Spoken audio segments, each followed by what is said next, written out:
What would you do with 16 extra hours every week? This is what the smartest marketers are getting back right now by doing one simple thing. They stopped fighting AI and started using it. You're spending 2 full workdays every week doing stuff a computer could do in minutes, writing first drafts, scheduling posts, testing email subject lines, resizing graphics, and while you're stuck doing that, your competition just automated it. Their secret is these 10 AI tools, and most of them free.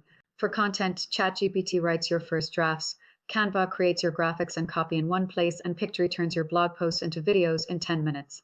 For email, Mailchimp's AI sends each message when that specific person actually reads email. Jacquard writes subject lines that get 20% higher open rates. For social media, Hootsuite schedules everything in one sitting. Sprinklr tells you what your audience actually cares about before you post, and BuzzSumo shows you what's already working so you can make it better. For automation, HubSpot Breeze handles your lead nurturing, and AdRoll retargets people with messages that adapt to their behavior. These are the only tools you'll need.